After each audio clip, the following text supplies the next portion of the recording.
Vamos a ver acerca de los cuidados posparo de la paciente gestante.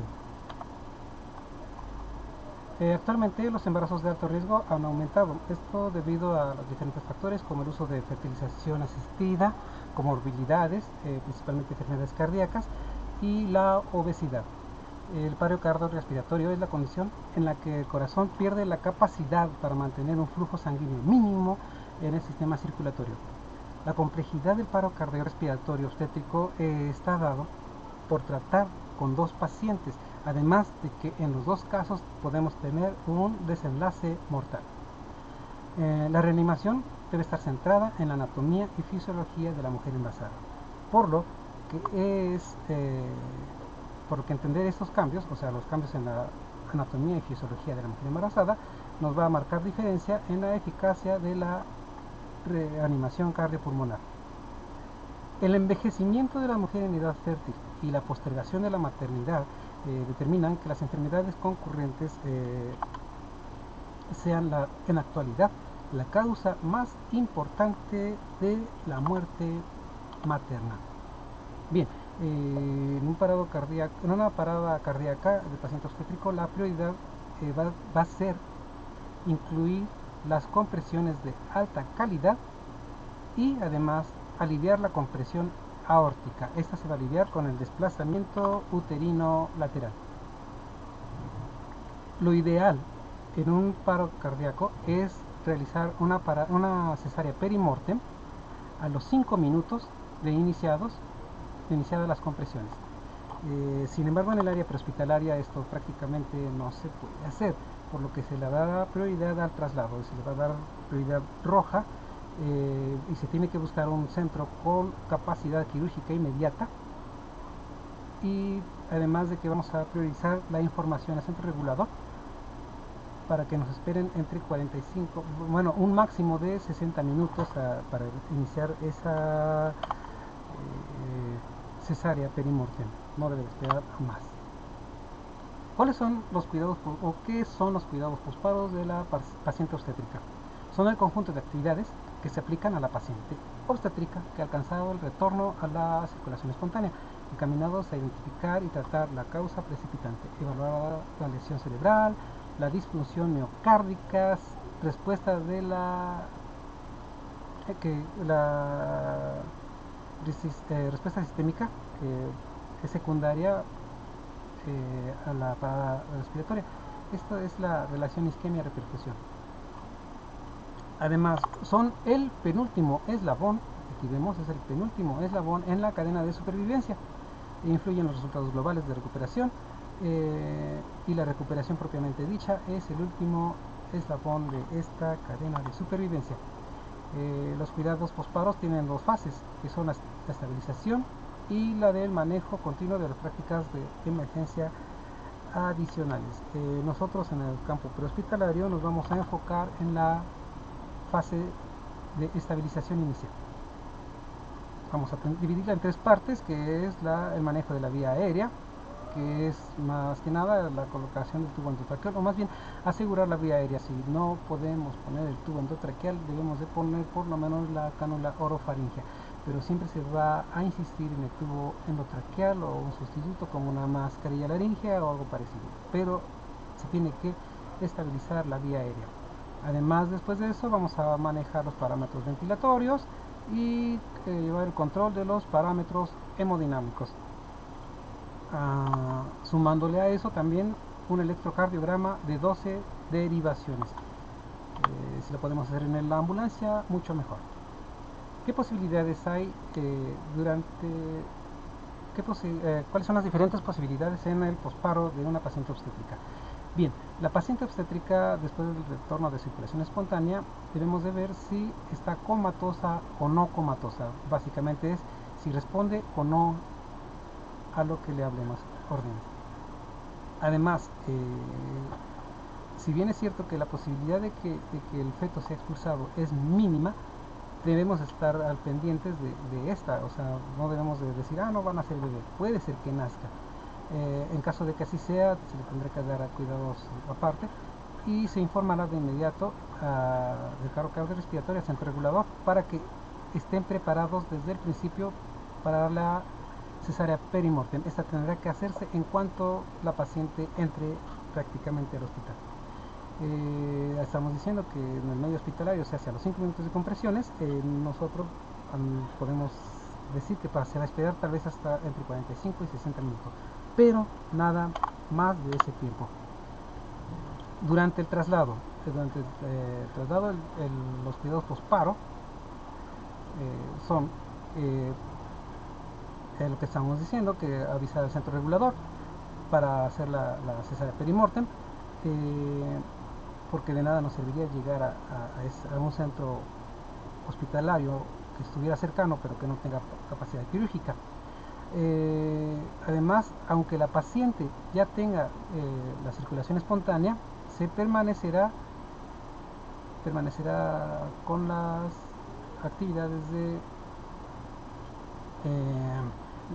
la tracción uterina sobre el lado izquierdo de la mamá. Las metas para los cuidados posparo en la paciente obstétrica son tratar las causas del paro cardíaco, que podría ser, no sé, la preeclampsia, podríamos pensar la hipertensión más bien. También optimizar la perfusión de órganos, principalmente el cerebro, e instaurar medidas que modifiquen los desenlaces adversos.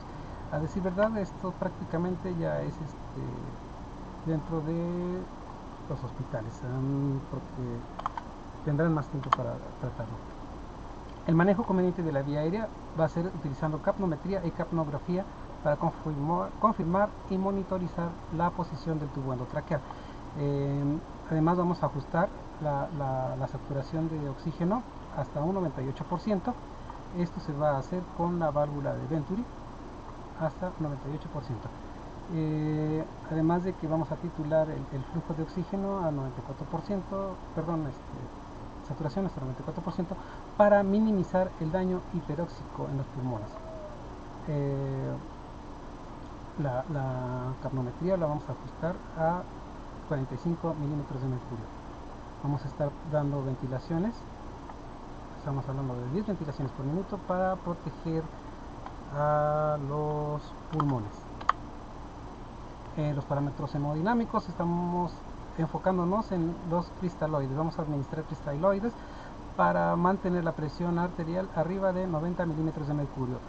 Si bien es cierto que se nos recomienda tenerla arriba de 65 milímetros de mercurio como la presión arterial media, a decir verdad es que en una ambulancia no nos enfocamos tanto en calcular la presión arterial media, sino que nos vamos directamente a la presión arterial sistólica, y entonces vamos a estar revisando que sea mayor de 90 milímetros de mercurio.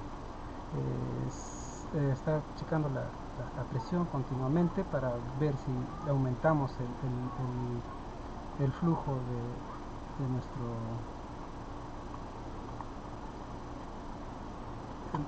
nuestro gotero o se mantiene como lo estamos poniendo.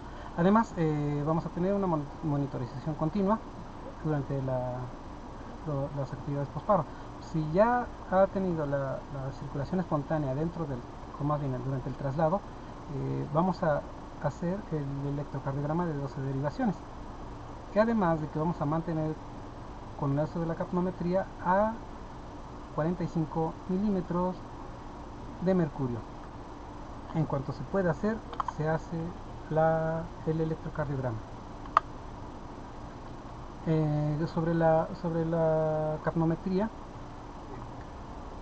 ¿cuál es la diferencia entre PACO2 y ETCO2? PACO2 es la presión arterial de dióxido de carbono y ETCO2 es el volumen de dióxido de carbono al final de la expiración. La letra D en esta gráfica es el volumen al final de la expiración. Cuando la función pulmonar es normal, estos dos valores son similares. Es por eso que cuando nosotros estamos hablando de presión arterial de dióxido de carbono y vemos en la gráfica del capnógrafo que estamos diciendo que está a 45 milímetros de mercurio, y tal vez en este momento no estamos viendo la PACO sino ETCO, vamos a tomarlo nosotros como si fueran sinónimos para el manejo de la urgencia. Eh, Además, durante el medicamento que vamos a estar aplicando a las pacientes, eh, antes de la circulación espontánea le tenemos que poner la epinefrina. Más bien, no vamos a escatimar la epinefrina, no vamos a decir es que la epinefrina va a disminuir el sanguíneo placentario. En este caso, la situación, la prioridad es la vida de la mamá, por lo que no vamos a alegar que disminuye el flujo sanguíneo placentario. Podríamos decir que la placenta nos va a hacer, no le vamos a dar tanta importancia a la placenta, sino nos vamos a enfocar en la situación de la mamá. Entonces se le va a aplicar la epinefrina sin distinción, sin miedo. Además, en caso de que le estemos dando sulfato de magnesio porque se está tratando la eclampsia, más bien como prevención de la eclampsia, si entra en paro cardíaco, se suspenderá el sulfato de magnesio y en su lugar se le va a dar cloruro de calcio o gluconato de calcio. Bueno, después de que ya tiene el retorno de circulación espontánea, vamos a usar lidocaína. Esto va a ser para prevenir la recurrencia de taquiarritmia ventricular. Estamos hablando de un ritmo desfibrilario, que ya no tenga taquiarritmias. Vamos a aplicar una dosis de 0.5 a 0.75 miligramos sobre kilogramos intravenoso. O sea, la lidocaína,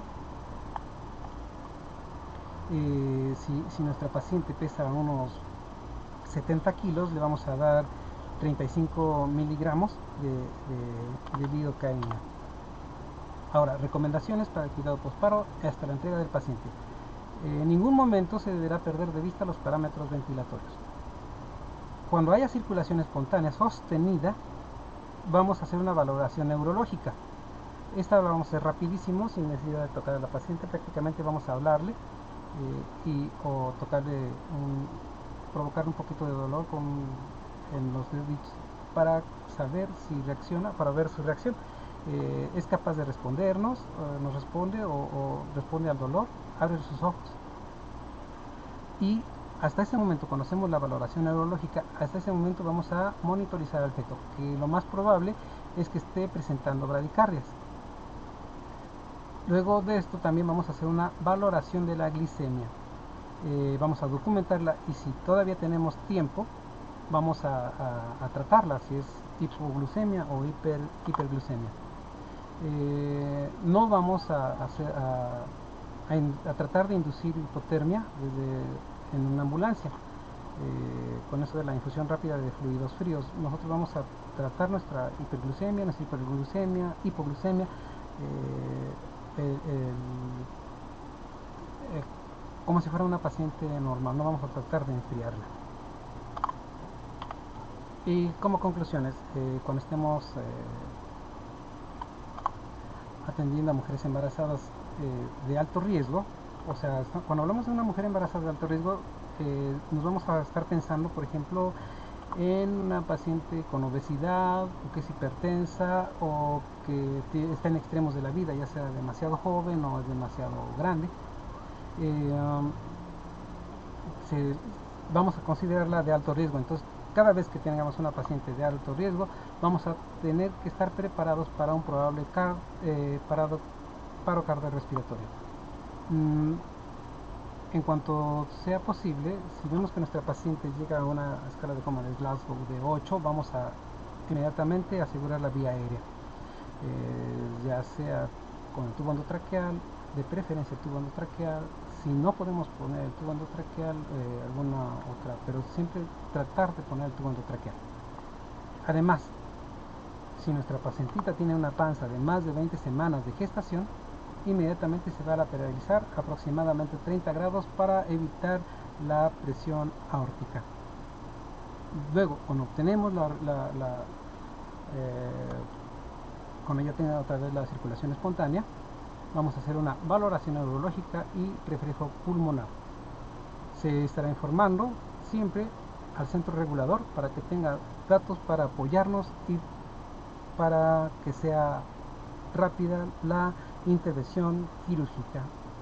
Bueno, eso es todo.